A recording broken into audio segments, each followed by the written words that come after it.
folks. That was a good clap. Yeah, that was actually like probably the best claps we've ever done. That was like, I heard one clap in that time frame. Synchronicity. How's the shift, man? That was good. Welcome, guys, to another episode of our nursing debriefments in Texas. This is another good one. Shift was really good.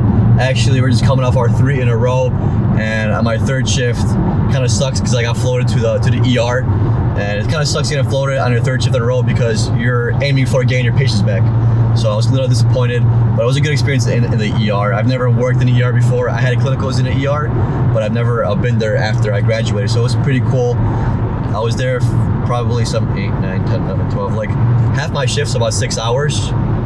Literally all I did in that time frame was draw blood, change bed sheets, and transfer patients. Tasking hard. Yeah, tasking real hard. It wasn't that exciting. I mean, it was exciting because I did help with like intubation and help with some other things, but the majority of the time, you know, they're just have their own patients and they're like doing their things their own way, and you know, they gotta do something too. So I didn't really do a whole lot of crazy stuff there, but it was a good experience. Everyone was cool. Everyone was super nice. Can't complain. I worked all 3 and I had most of my patients back. So every single day I either admitted somebody or transferred somebody out. Typical role of a travel nurse. And today actually we got off a full moon, so it was a very interesting shift because lunar eclipse to be exact. Yeah, my Dubhoff clotted off.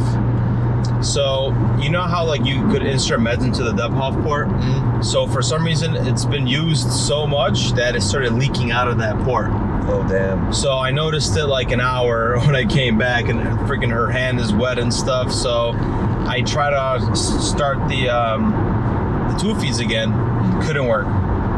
Interesting. So I try to use Coca-Cola. Well, at first I was just using water, and I was just freaking all my force. And you know how there's like that little valve?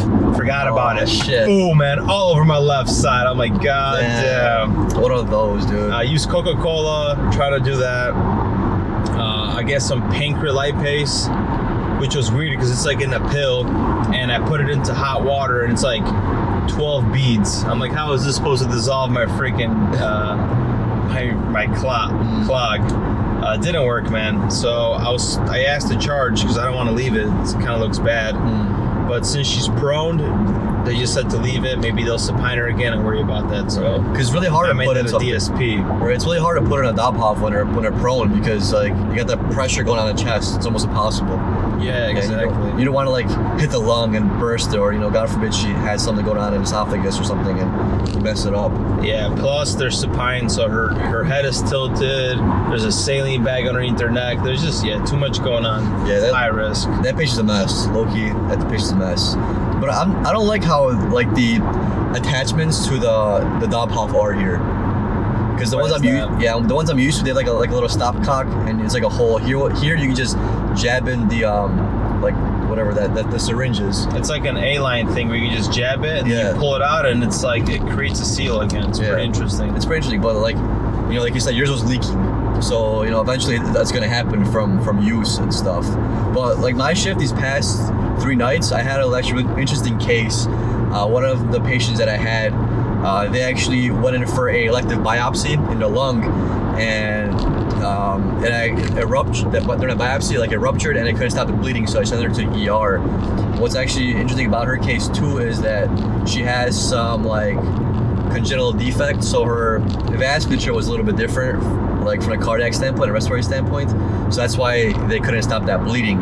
But when she came to the ER, she did a code for them because when they tried to intubate her when she first came in, that lung was still bleeding, so it kept clotting off that ET tube, and they couldn't get her to get the O2 in her system. So they actually had to intubate her into her left main bronchus.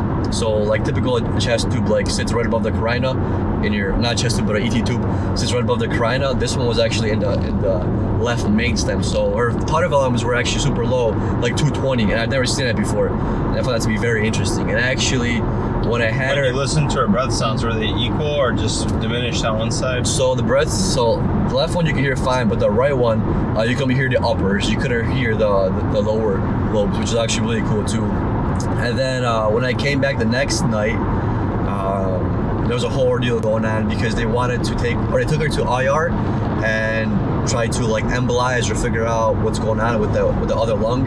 And during the transportation, the ET tube got dislodged from the left main and went into just the main one, and she started profusely bleeding because when it flipped to the main one, it pushed that clot in the right side, and it broke that clot and started bleeding again. So they had to do a whole bunch of interventions. She didn't cold, but she broke down to the 30s, and they had to like chemically cold her, you could say, with like epinephrine, those kind of pressors. And they brought her back up to me, and she actually had a balloon sitting in the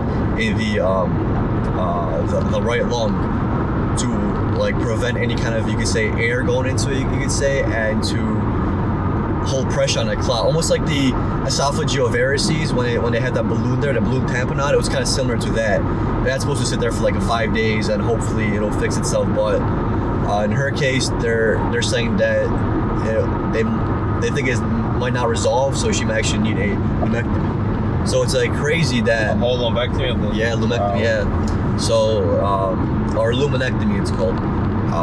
So it's crazy, like you go in for like an elective procedure and this kind of stuff happens. That just shows you like medicine and science isn't perfect. Like there's risk with every kind of medical procedure and any kind of thing that has to do with medicine and science. So sad for the husband too, I'm sure. Yeah, and he's a very intelligent guy. So he's losing control of his life and his wife's life. So it was kind of interesting because he kept asking if he could put her on tube feed to give her some nutrition, because that's like almost like one thing he control and we can actually control with 100% accuracy that hey, you should get nutrition. So that was kind of interesting to see how people kind of react. And my other patient was basically fine. We did have to intubate one. It's funny because one night you transferred a lady, and then the next night I got her back and we ended up intubating her. It was a lady with platelets of 4. I guess she was going into some kind of DIC, but they called it IDP or something like idiopathic. That. Yeah.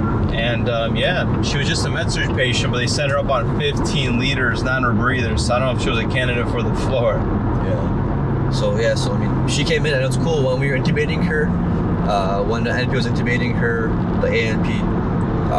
Like you could, or ADNP or whatever the abbreviations are, you could actually see the TKA in her trachea. It was like a little bit of red bumps. He was kind of nervous about intubating her because God forbid you nick something and you start bleeding. Her platelet were 2 when I got her, and they gave her I think 2 during the day and didn't even budge.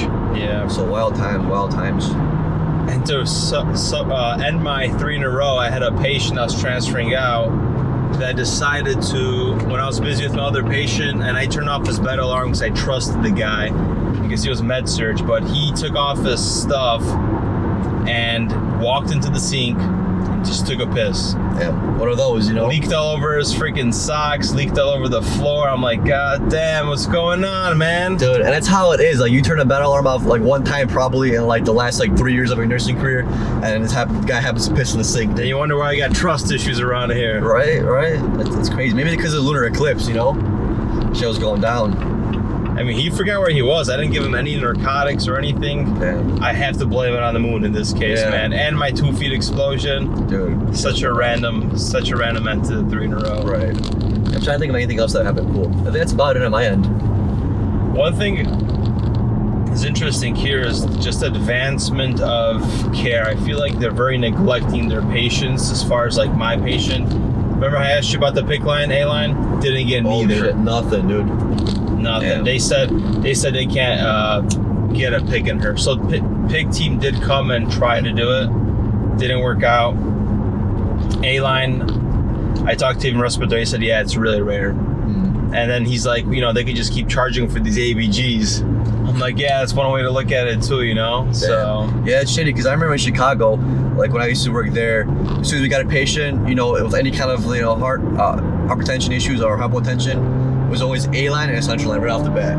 Like it's an ICU, like shit, like they need it. Yeah, like they need it. Like I don't understand the central line acquired infections or whatever, but like it makes our life a lot more stressful if a patient has 2 peripherals and they're unstable. You know, because God forbid that one of those peripherals fucking blows, you're screwed for the rest of the shift, and then it's pain in the ass trying to get access, and you get nervous, and then you get frustrated because if you can't get it, you gotta have somebody else try and get it. If they can't get it, it's like, fuck, what do I do now? I'm down to 1 access. Right, especially when it comes to labs too. It's 4 a.m. and I can't get any labs in. Midline peripherals aren't drawing back. I'm jabbing around with butterflies. She has like +4 edema. Right. I got to be contacting lab for that. Like, it's just put an A-line in. It slows everything down, right? Well, it's cool because whenever we were intubating your lady that a couple of nights ago, when the NP finished, she's like, I'm just gonna put all these lines in her. I was like, for sure, it's clutch because I was used to that. You know, he intubated and he's like, watch the intubate. I might as well just put in a central line. He put a central line and put an A-line in. Like, she got the whole works.